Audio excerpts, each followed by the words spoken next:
Hello, my name is Joachim Piprek. I have been using the PICS3D software for more than 20 years in my own research, and I also taught several university classes in this field and gave countless software workshops all over the world.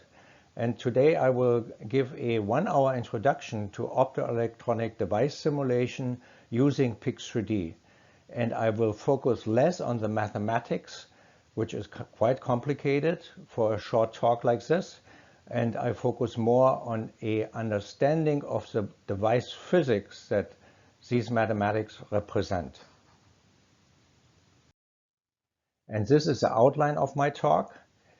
I will start with the fundamental models and parameters that are included in the PICS3D software, in particular models for electron energy bands, carrier transport of electrons and holes, heat generation and dissipation, optical gain and absorption, and optical waveguiding. And in the second part of my talk, I show you a practical simulation example from my own work and explain the simulation strategies that I'm typically applying, which is first a careful selection of the required models for a given device, then material parameter calibration, and the third step is especially important, a validation of model and parameters by the simulation of measurements. And after that is done, we are able to analyze the mechanisms of the given device and understand limitations of the performance so that we can finally perform an optimization of the device design. And this outline pretty much follows the content of my book that I wrote many years ago to enable my students to work with PICS3D and other advanced software packages. So you'll find many of the pictures I will be showing today in this book and much more explanation of the details behind it. So if there's anything that you don't quite understand today, you're welcome to look into this book or actually any other textbook in the field, because it is pretty basic physics here, device physics. And in the second part of the book, I cover several examples that are all simulated with Crosslight Software packages, including PICS3D. And today I will use vertical cavity lasers as an example. In principle, we have two types of laser diodes. There is the more traditional diode that is an in-plane laser in which the light, the photons travel back and forth between the two laser facets. So they receive amplification by the gain medium all the time on this travel before they are emitted as a laser beam. A newer type of lasers is a vertical cavity laser diode, in which the photons travel in vertical direction and pass the amplifying gain medium only over a very short travel distance. So they need to be reflected back and forth much more often before they can be released into the laser beam. So the design of these vertical cavity lasers is much more challenging, and that's why I'm using this as an example today.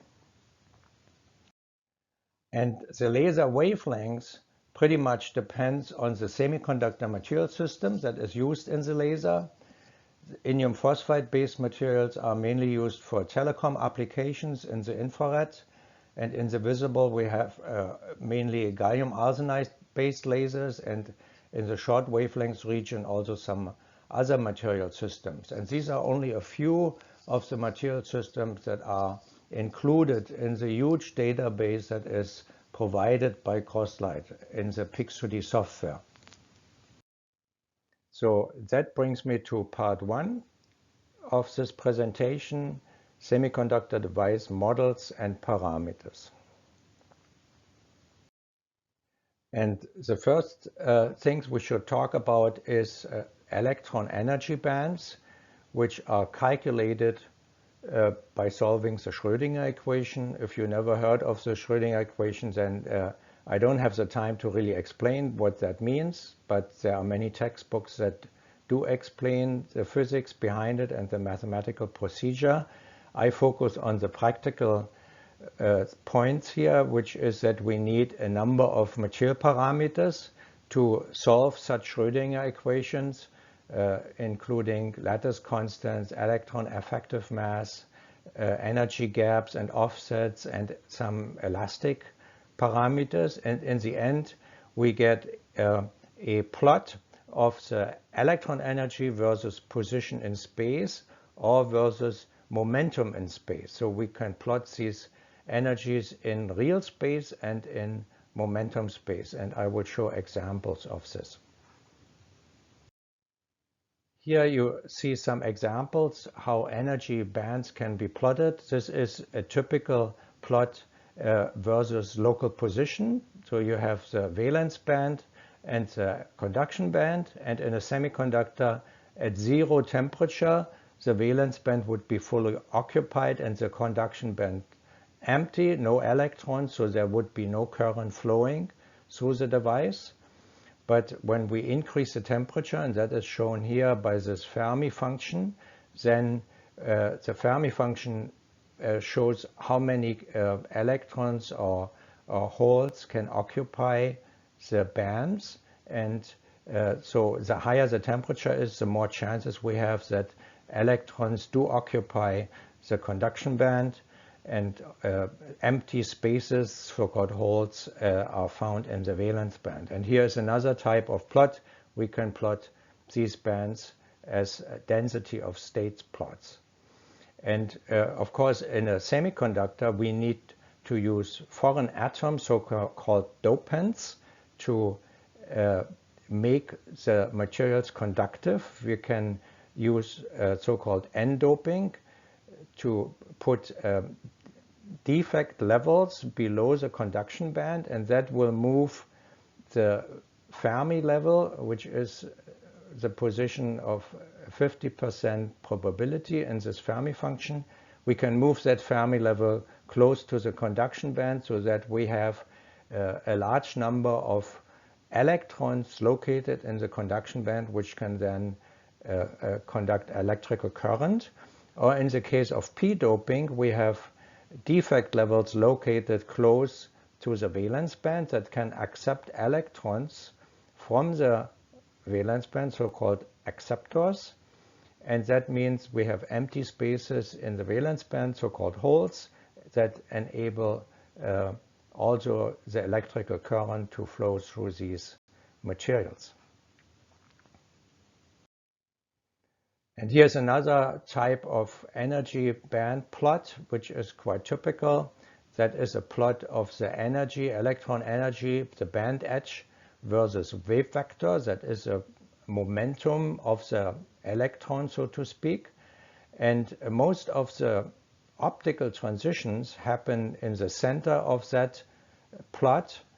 And that means that when a photon comes into the material, it can give the energy to an electron located here in the valence band, and the electron can then jump into the conduction band, or vice versa. In the case of LEDs or lasers, the electron drops down and emits a photon. And we have several types of valence bands: a heavy hole band, a light hole band, and the split of valence band. All these bands are included in the band models that are part of the PICS3D software. And here's another band plot that shows the influence of strain when we grow different materials on top of each other, and the lattice constant is different. Then the top material or the thinner layer will experience some strain, and that strain will actually split the valence band into light hole and heavy hole band, or vice versa, depending on the type of strain, and that is able to improve the performance of a laser diode, for instance. So now we come to the drift diffusion model, which is the dominating part of the semiconductor transport computation in PICS3D.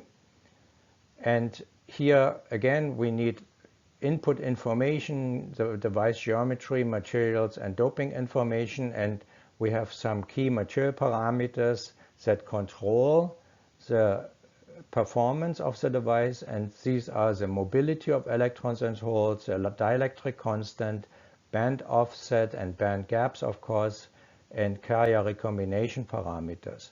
And as an output we get the distribution of electrons and holes, N and P, the current density, and we can simulate a current versus voltage characteristics that can then be compared to measurements.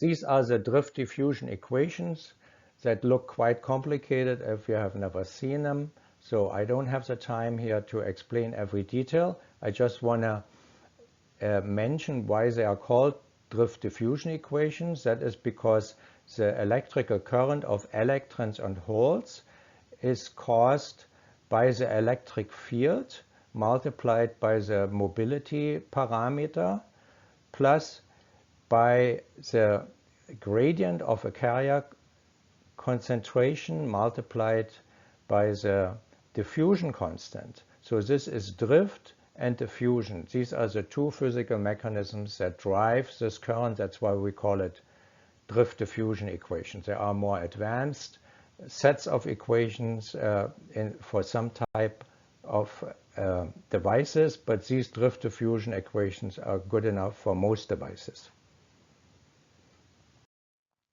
And these equations can be used to calculate the properties, for instance, of simple p-n junctions, and these are junctions between p-doped material and n-doped material. This is a density of dopants, of acceptors and donors, and when they are both brought into contact, then the carriers start to move, and we have a so-called depletion region that separates the free holes, P, from the free electrons. And in this depletion region, the acceptors and donors are ionized, so they form fixed charges in the material, negative charges on the P side, positive charges on the N side.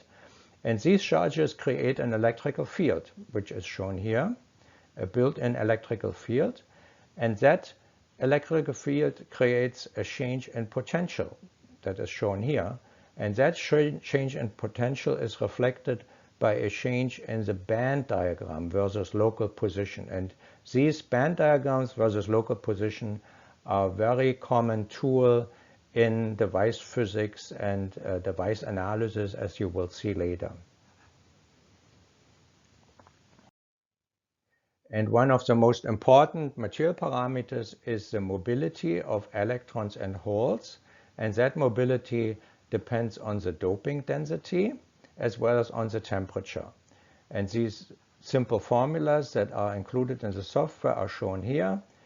And it is easy to understand that with higher doping density, we have more obstacles in form of dopants in the way of electrons and holes. And so they are scattered more often, so the mobility is smaller. And the same thing happens when we increase the temperature. There is more lattice vibration, and that means the carriers have more difficulties to move through the material. And another set of important parameters are recombination parameters.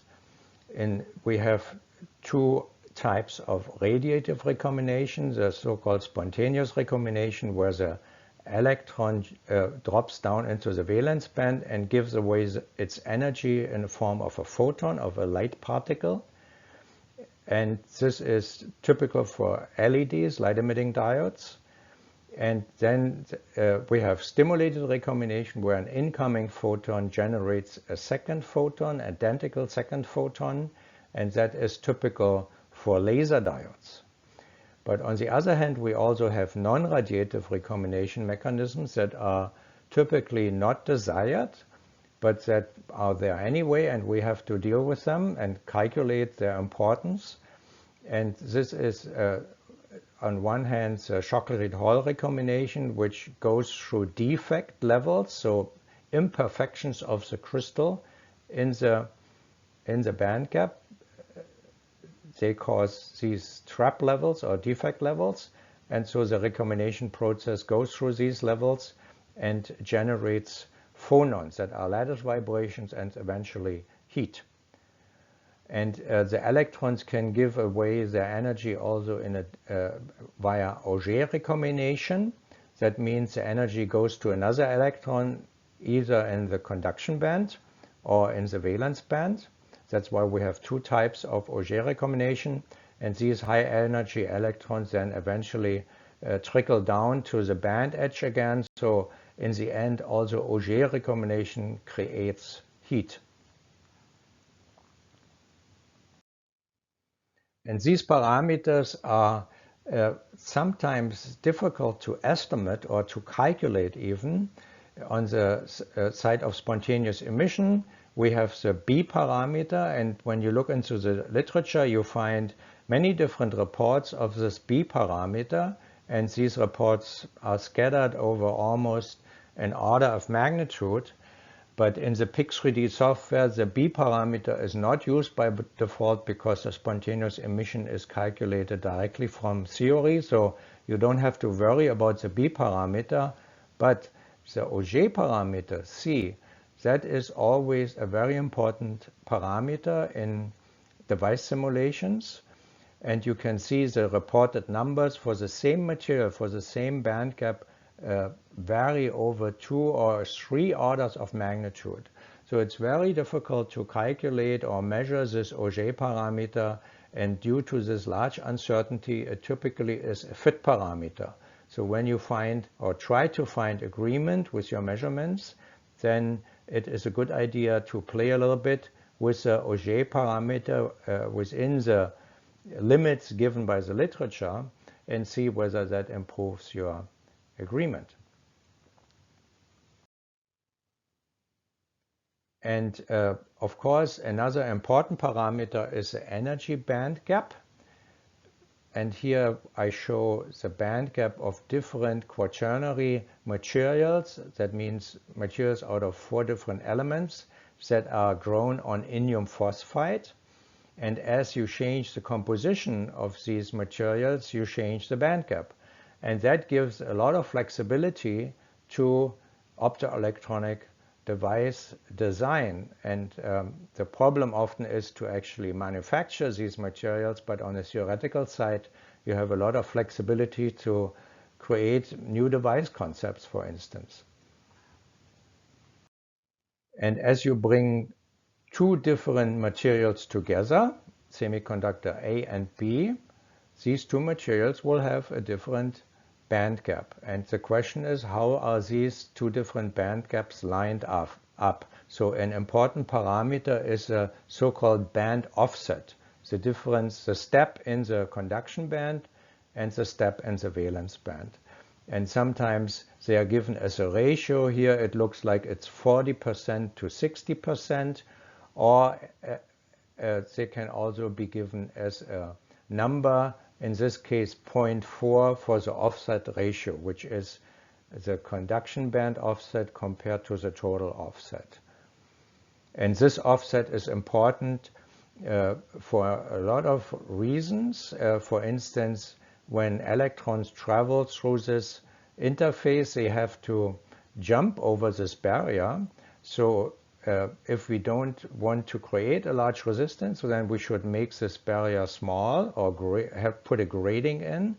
But in some cases, we want electrons to stop at this interface and not go into the next material, and then we need a large barrier here. So this parameter is quite important, for instance, to calculate leakage current in devices. And here I show the final band diagram of a typical laser diode. So we have the conduction band again and the valence band. The electrons are injected from the n-doped side. The holes are injected from the p-doped side. They recombine inside the quantum wells. And I will talk about quantum wells a little bit later. And so the desired recombination mechanisms are the spontaneous recombination or spontaneous photon emission or stimulated photon emission. And the undesired mechanisms are Shockley-Rithold and Auger recombination. But at the same time, electrons can actually fly over these quantum worlds or leak out, jump out of the quantum worlds and leak into the other side. That is also an undesired process. And of course, holes could do the same thing. So the height of these barriers here may be quite important to stop such leakage. And in the case of a laser diode, we have to satisfy all these non-desired mechanisms before we can achieve lasing. So the so-called threshold current in a laser diode is the sum of the spontaneous recombination current, the Shockley-Rithold, the Auger, and the leakage current. So we need to calculate all these components of the threshold current correctly to find agreement with measurements. So now we come to the thermal model, and here we solve the heat flux equation, which is a relatively simple equation. And the tricky part in this case is more the calculation of the heat generation, the heat power that is generated inside the device. Most people know about Joule heat that comes from current flow, but there's also heat from non-radiative recombination, as I mentioned before, and also the absorption of photons could create some heat in the end. And there are several other more sophisticated heat sources included in the software that are further explained in my book or in other textbooks. There is basically only one material parameter, which is the thermal conductivity if we look at a steady state situation. And this thermal conductivity depends on the temperature itself and also on the local position because of the difference in materials at these local positions. And when we solve the thermal model, the heat flux equation, we get the temperature distribution inside the device, and we can calculate the thermal resistance, which is another parameter that can be measured. So we always look for parameters that can be measured so that we can validate each part of the complicated physics in this device separately. And this is the heat flux equation shown in an unconventional way, but I want to point out that in the case of vertical cavity lasers, they are circular. We have a cylinder symmetric problem, and for that, Crosslight PICS3D offers a cylinder symmetric coordinate system in which all these equations can be solved. And here is shown the heat flux equation in cylinder coordinates. So on the right hand side you have the heat power density, and on the left hand side you have the temperature change over radius or over vertical position multiplied by the thermal conductivity. And you notice the thermal conductivity is different in different directions, and that is not the case in typical semiconductors, but especially in the mirrors, in the multi-layer mirrors that we find in vertical cavity lasers, the so-called DBRs, distributed Bragg reflectors. There we have a stack of two different materials, alternating materials with different thermal conductivities. So, and if the heat wants to travel in radial direction, it will prefer the material with a higher conductivity, so that will carry most of the heat. So the heat flux in lateral direction is probably stronger than in vertical direction, where the heat has to go through all the layers. And that's why we have two different thermal conductivities in different directions, and the software enables such anisotropic behavior by using a special command and giving the ratio between these two thermal conductivities. So that is a very convenient method to replace a multi-layer stack of by one bulk material or thick layer with anisotropic properties. But there is another effect that makes heat flux through multilayer materials quite tricky to simulate, and that is illustrated here. Normally in a bulk material like gallium arsenide or aluminum arsenide, the thermal conductivity is related to a certain travel distance of a phonon or a heat wave. So the heat wave travels a certain distance and then it gets scattered by some obstacle. But when we put an interface here in form of another material, then the travel distance or the mean free path is shortened. That means that we cannot use the thermal conductivity that is used for bulk material, for thick layers. We have the thermal conductivity is artificially reduced by this interface, but it's very hard to calculate or to predict that thermal conductivity. And here I show an example from one of my own papers that you can download from the website. So the bulk conductivities are given here. So we would expect an average dBr conductivity of about 0.7. But when we measure the thermal conductivity of such layer structures with different layer thickness, then we see the thermal conductivity is much lower and saturates at some point here. And that means that this thermal conductivity of a dBr mirror is practically unknown. And either you have to measure it or you have to use the thermal conductivity as a fit parameter to find agreement with your performance measurement. And I will come back to that later. And there's another problem with the thermal conductivity, and that is the so-called alloy scattering. Indium phosphide or other binary materials used in optoelectronic devices have a rather large thermal conductivity, but when we mix in other elements, like in these quaternary compounds, then these other elements are located at random position and they disturb the perfect periodicity of the indium phosphide crystal. That means they also scatter the phonon mean free path, they reduce the phonon mean free path, and they reduce the thermal conductivity. Yeah, indium phosphide has 0.68, but when we mix more and more of these other elements in, and in the center of the compositional range, 0.5, we have thermal conductivity as low as 0.02, so much lower, more than an order of magnitude lower than the binary material.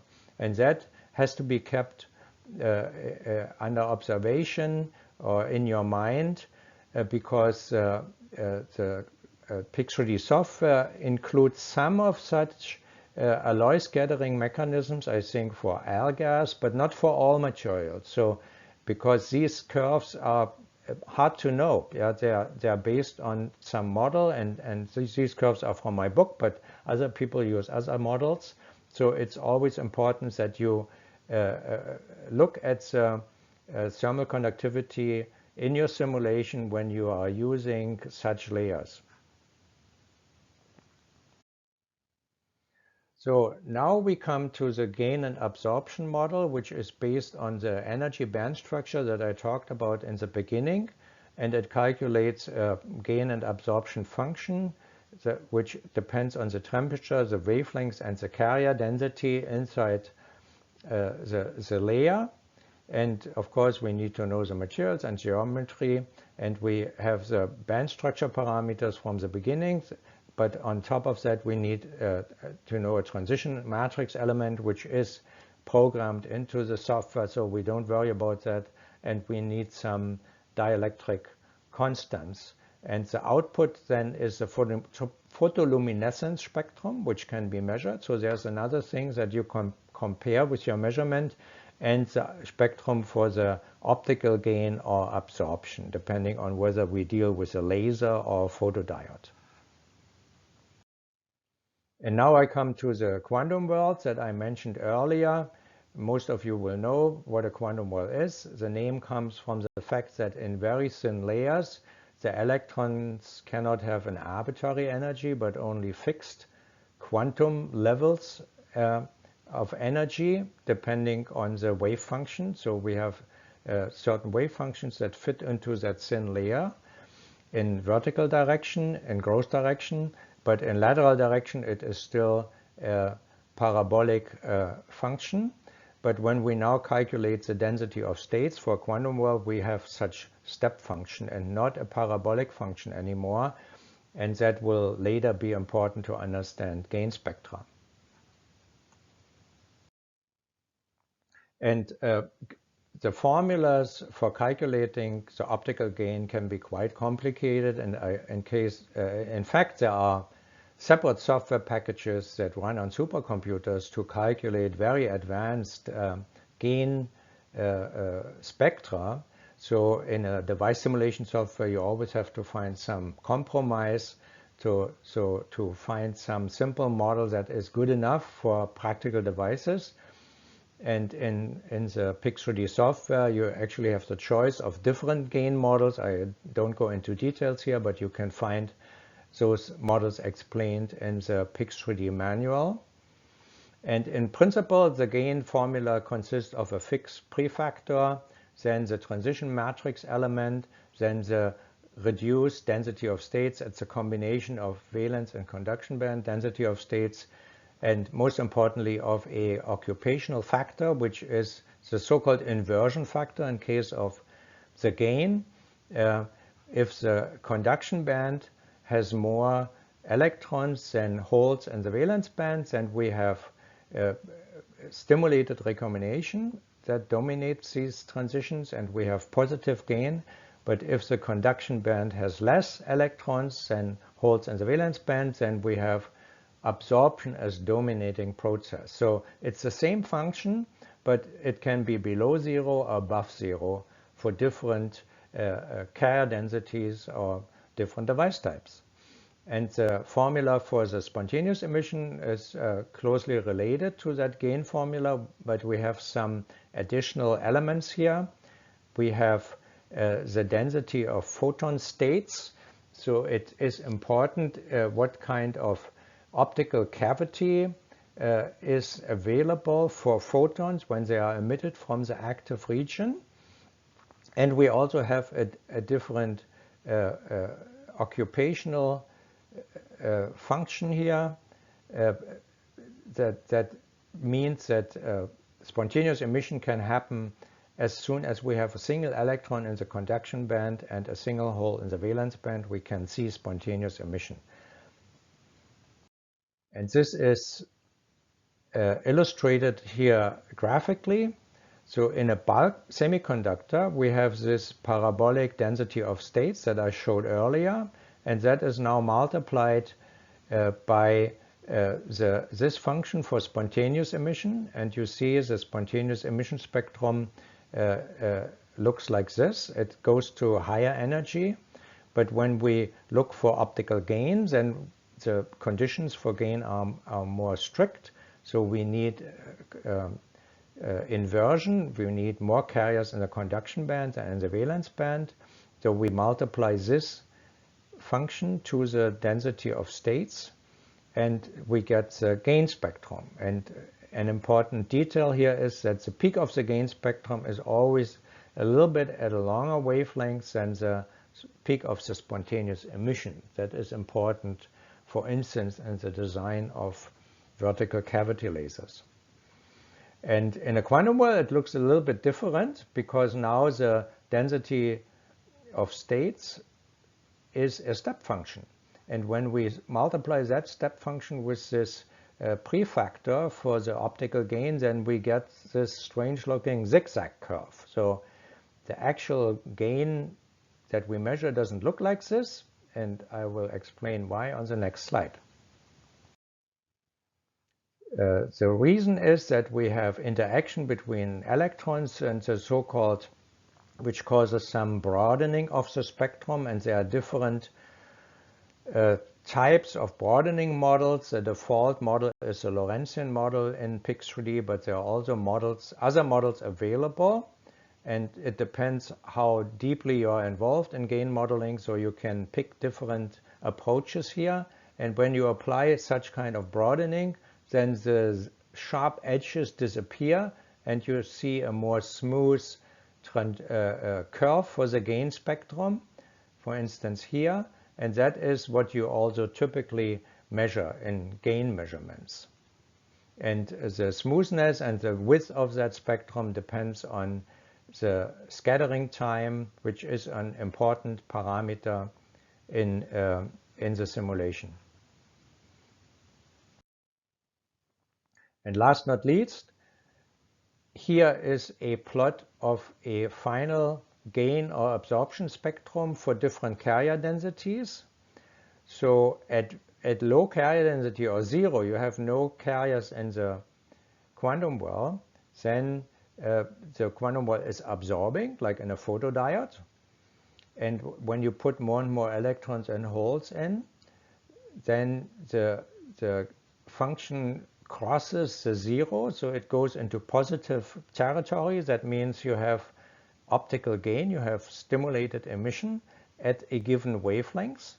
So that wavelength should be close to your desired laser wavelengths.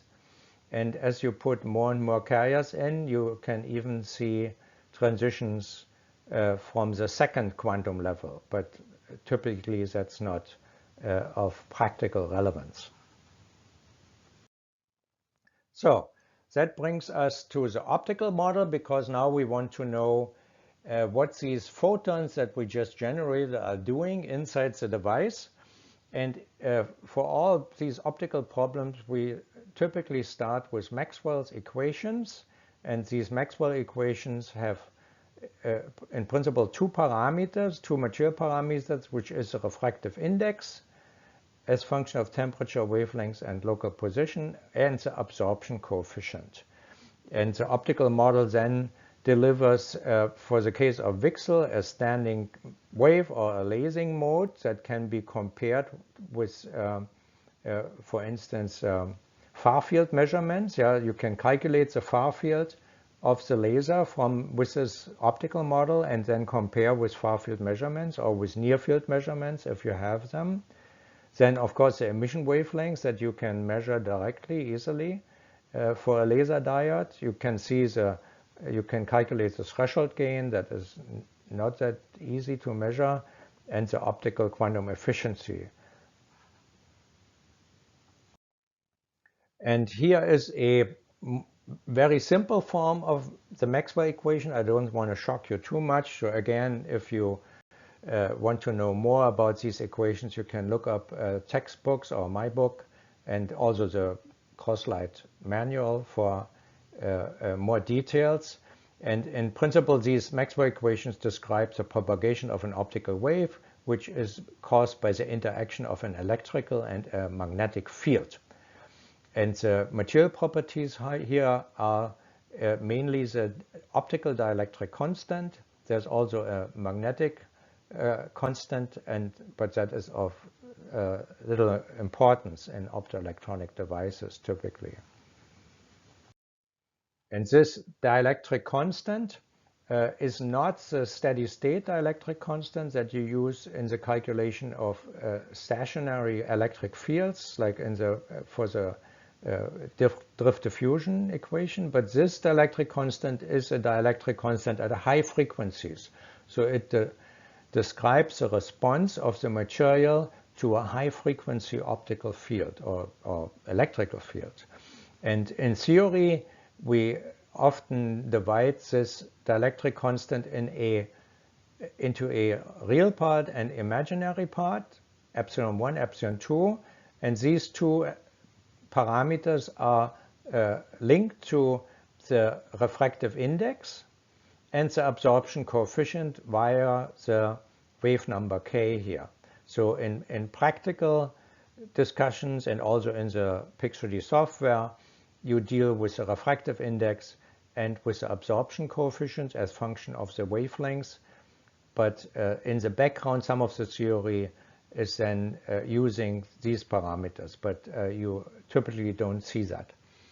So, and here is a plot of these two parameters, absorption and refractive index versus wavelengths on a logarithmic scale. So the shortest wavelength has the highest energy. So if the energy of the photon is very high, it can cause a carrier transition between bands, and that means very strong absorption. But if the photon energy is lower than the band gap, then there is practically no absorption unless you go to very low energies or large wavelengths where you have interaction with lattice vibrations, but that doesn't happen in optoelectronic devices typically. And wherever you have strong absorption, you also have a change in refractive index. But typically, as I said, we deal with photons that have lower energy than the band gap. So, but when you get close to the band gap, this strong absorption edge already casts a shadow on your refractive index, so that changes a little bit. And there is a so-called Adachi model, which deals with these with this wavelength range in a more accurate way. If the energy is clearly lower than the band gap, then the typical Sellmeier model is more appropriate. So the PICS3D software has implemented different models for the refractive index, but often it's not given as function of the wavelengths, only for some materials, because if the energy is low, it doesn't change with wavelengths. So you have a fixed number for a given material for the refractive index, only changing with the composition of that material. But when you get close to the band edge, you may want to have a more advanced model, and the user can actually put in other refractive index values and functions if needed. And laser diodes and other devices typically form optical waveguides. And for optical waveguides, we can simplify the Maxwell equations that then turn in the so-called Helmholtz equations that are here shown for a uniform isotropic and passive material. There are three vector equations for each field. So in total 6 equations that are basically of the same shape. And that can be further simplified into a scalar wave equation for a harmonic wave traveling in z direction. And that is the default equation used by the PICS3D software for waveguides. But you can switch back to the vectorial equations if polarization like TE or TM is important in your device operation. And now let's go back to the case of the VCSEL. The optical wave travels in vertical direction in a VCSEL. So in the center it sees a different average index than in the cladding region, and this leads to the so-called effective index approximation, that the center has an effective index a little bit higher than the cladding region, and that is similar to what we have in an optical fiber. And so we can use the scalar wave equation that is well known for optical fibers and use the solutions that are well known for optical fibers, which are so-called Bessel functions. And here I show the Bessel function. There are different types of Bessel function that describe different guiding modes in your waveguide. But in the case of a VCSEL, it's often difficult to calculate the actual mode shape of this vertical optical field that travels through the many layer structure. The reason is that most VCSELs work with a aperture layer that kind of limits the width of this optical mode. And this aperture layer often is an oxide layer or sometimes a channel junction, as I will show later in our example. But it is very difficult to calculate a correct mode shape for such thin layer, because the mode shape depends very much on the edges. Are these edges sharp edges for the aperture layer, or are these tapered edges, or do they have a parabolic form? So there have been many investigations. When I worked at UCSB, there was a whole PhD thesis written about this problem. So, and my conclusion was, when I started VCSEL simulation at UCSB, that we need a measurement, and this measurement is shown here as dots, of the near field for this VCSEL, or of the far fields, also possible, and then match the simulation to that measured field. And that is the safest way to obtain realistic results. And in vertical direction, the optical field is a standing wave. So this is well-known solution of so-called transfer matrix method. The quantum world should sit at the peak of the standing wave, and inside the DBR mirrors, the optical intensity is going down because the light is reflected and only a small part of the light comes out on the left-hand side or right-hand side, depending on the design of that VCSEL. So that brings us to part 2 of my presentation, a practical simulation example and strategy for vertical cavity surface emitting lasers, so-called VCSELs.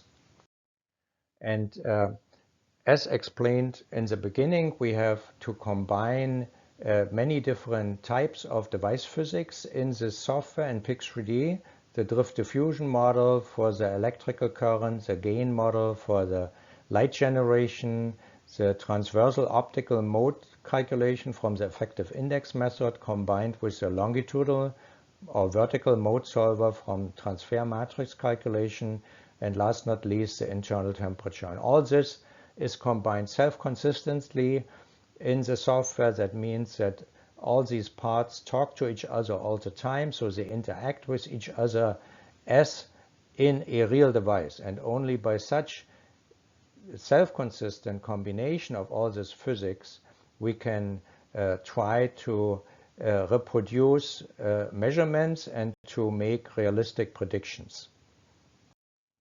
And this is a VCSEL I want to use as an example. This is a device that was actually fabricated when I worked at UCSB. So it has 2 DBR mirrors based on gallium arsenide on top of bottom. And in between is an indium phosphide-based active region. And these 2 elements are bonded together by so-called wafer bonding. That was a novel method at that time, and it is still used today, I think, in some devices and also some other devices. And the electrical current is then injected into the indium phosphide here through a ring contact and goes out on the other side through another ring contact. And a unique feature of this device is a tunnel junction. That means a junction between n-doped and p-doped material. So we actually inject electrons from both sides. This is n-doped, this is n-doped. We inject electrons from the top. They go through this tunnel junction that also forms the optical aperture and become holes in the p-doped layer. The holes are injected into the active region, and there they meet the electrons that come from the other side. So that is a clever way of not sending current through the DBR mirrors that have a large electrical resistance, and B, the tunnel junction is a convenient way of forming an optical aperture. And here is a energy band diagram in vertical direction of this device. So we have the active region, the quantum world, the N indium phosphide, P indium phosphide, and joined together with N indium phosphide, and that interface is highly doped so that we have very strong fields and very strong band bending. And that means that the 2 bands actually overlap.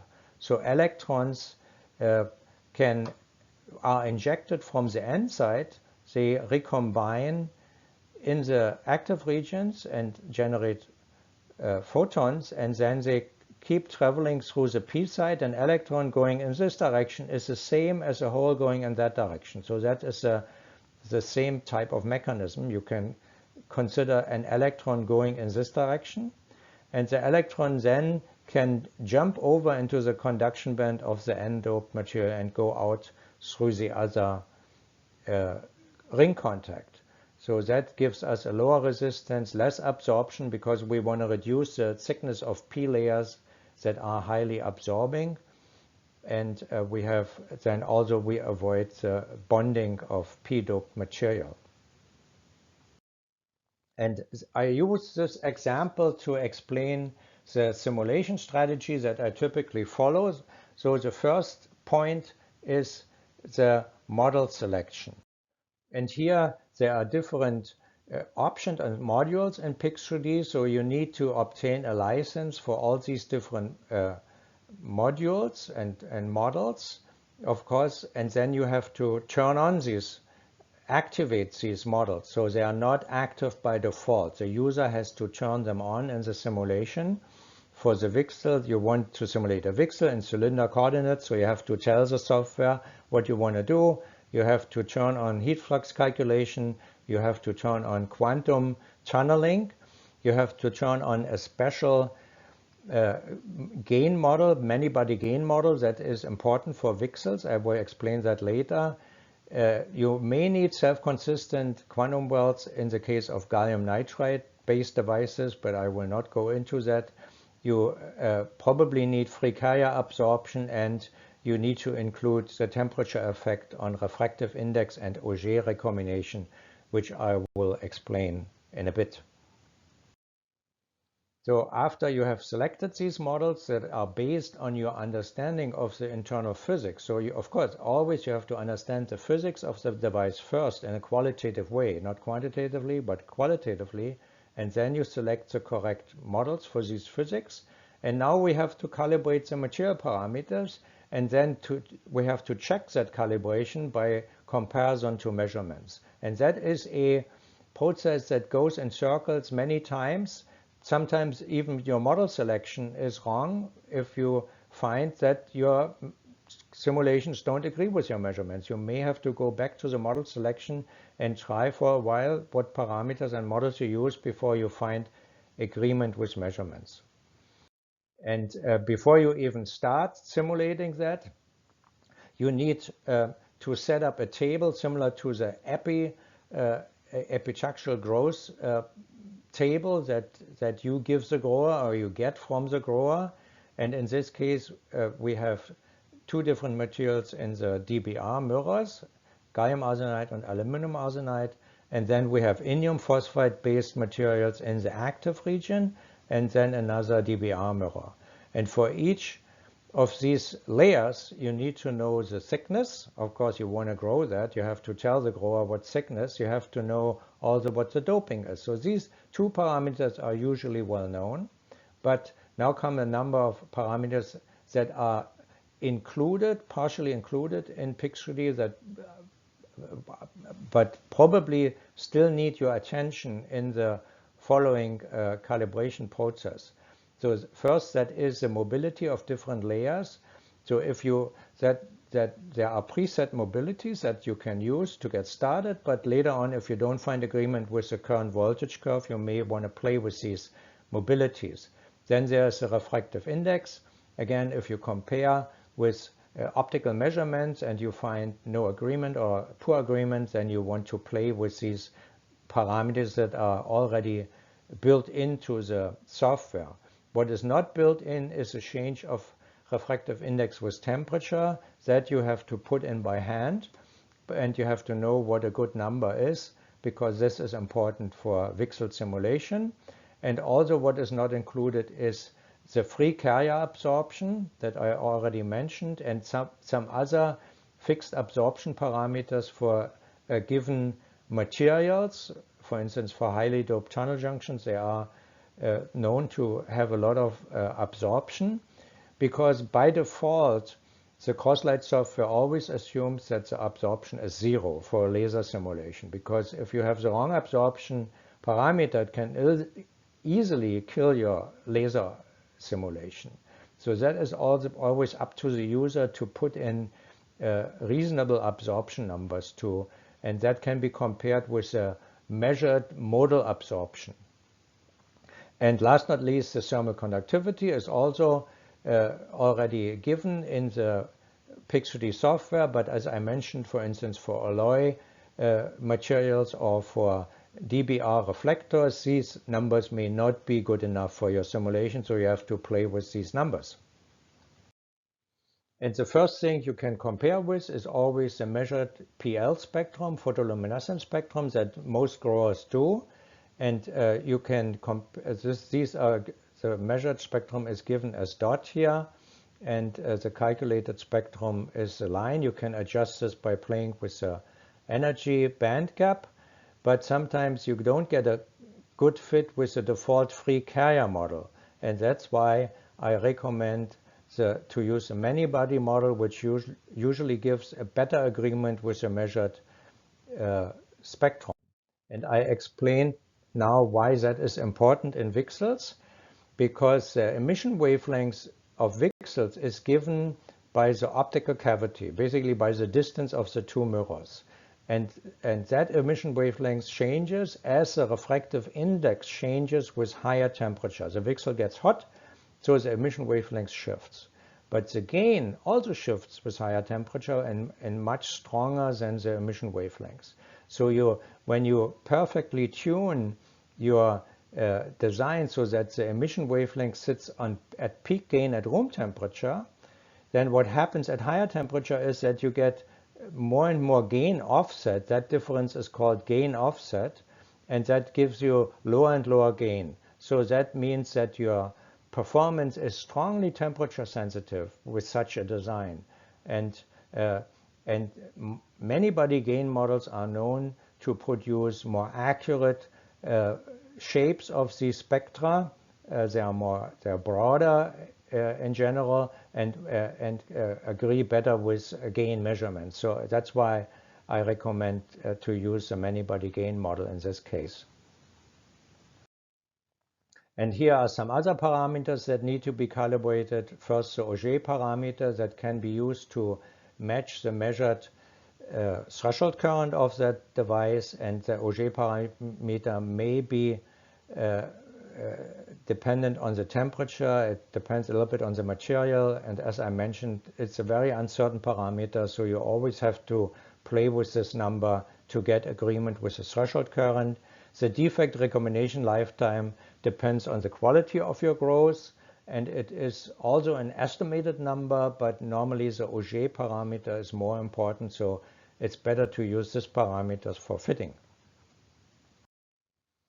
And then the slope of the power versus current curve can be fitted using the absorption, and one important absorption is free carrier absorption in these devices. Normally the absorption by free holes is larger than by free electrons, but there's also some residual absorption that comes from, for instance, or photon scattering at the oxide aperture or at other imperfections, and so there is another absorption parameter that you can put in on top of the free carrier absorption.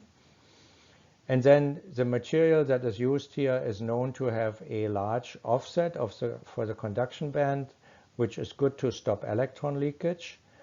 And the actual numbers are given here that are used. I didn't change this, not a fit parameter, just for your information.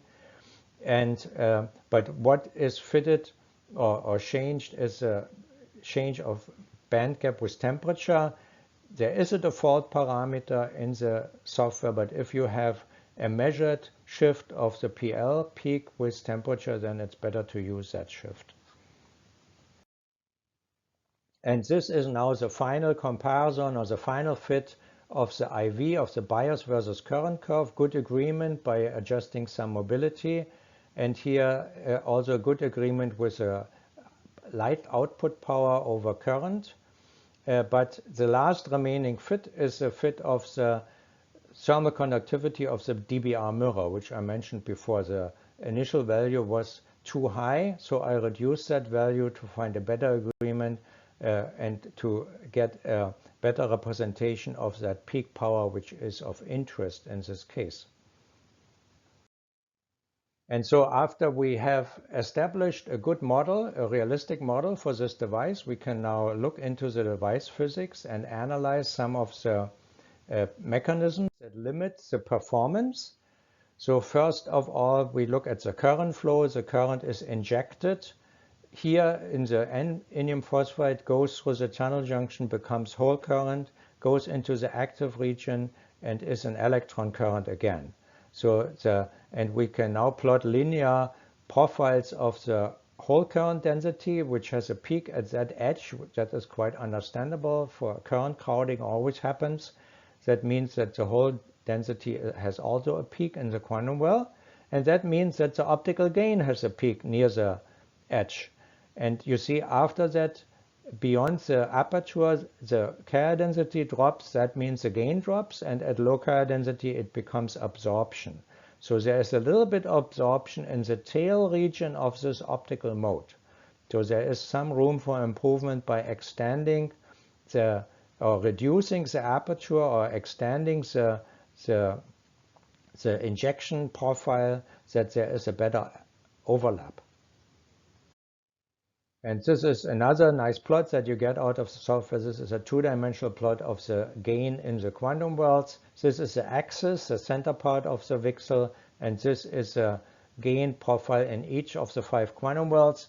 In some cases, the gain is quite different if you have non-uniform carrier distribution. In this case, it looks pretty good, so there is no reason for changes here.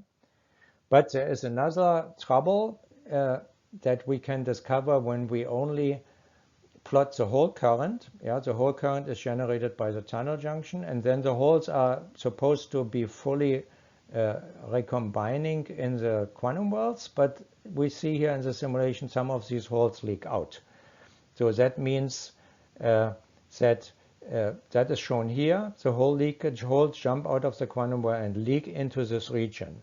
So there should be something done about this so-called stopper layer, which is included in the original design, but it only stops the electrons from jumping out and not the holes. So we will have to do something about that.